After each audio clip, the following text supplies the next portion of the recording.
Hello বন্ধুরা, আমার চ্যানেলে স্বাগত জানাচ্ছি তোমাদেরকে।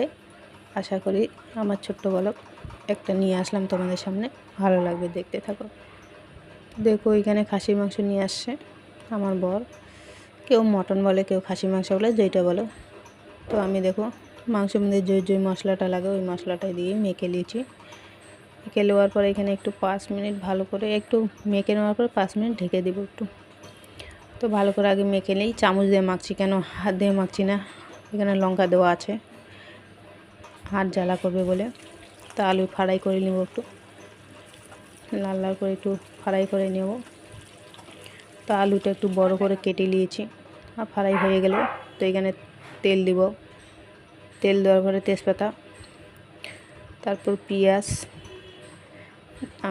আমি তো এরকম করে বানাই, তোমরা কেন কীরকম করে বানাও বলবে অবশ্যই কমেন্টে। তো আমি তো এরকম করে বানিয়ে নিই। তো একটু লাল লাল করে ভেজে নিব, তারপর মাংসটা একটু ঢেলে দিব। এখন দেখো তো আস্তে ঢালছি, কেন শরীরে লাগবে বলে, তেল ছিটে আসে না, এর জন্য ভালো লাগে না। তো এটা ওই চামচ দিয়েই করছি, হাত লাগাচ্ছি না আমি। তো এর মধ্যে কাশ্মীরি লঙ্কার গুঁড়ো দিই নেই আমি, এমনিতে লাল হয়ে যাবে, কেন সেই শুকনো লঙ্কার গুঁড়া দেওয়া আছে, ওটাতেই লাল হয়ে যায়। কাশ্মীরি কাশ্মীরি লঙ্কার গুঁড়া না দিলেও হবে। তো একটু ভালো করে এটাকে ঘেটে নেব। আর কড়াইটা আমার ছোট হয়ে গেছে, দেখো ভাজা ভাজা হয়েই গেছে।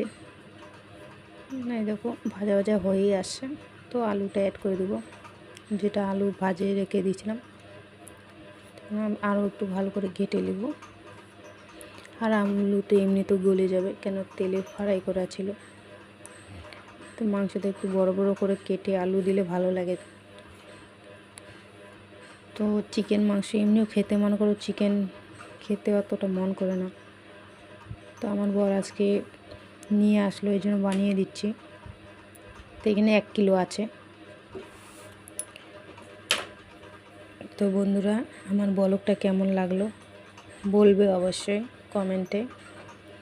তো তোমরা আশা করি ভালো আছো, আমিও খুব ভালো আছি। তো জল অ্যাড করে দিলাম, তো হালকা একটু ঝোল করে নেব, খাসি মাংস বলে এর জন্য ঝোল করে নেব একটু। তো এই দেখো হয়ে গেছে, টিফিনে ঢেলে দিয়েছি। তো তোমরা ভালো থাকো, সুস্থ থাকো, আমিও অনেক ভালো আছি।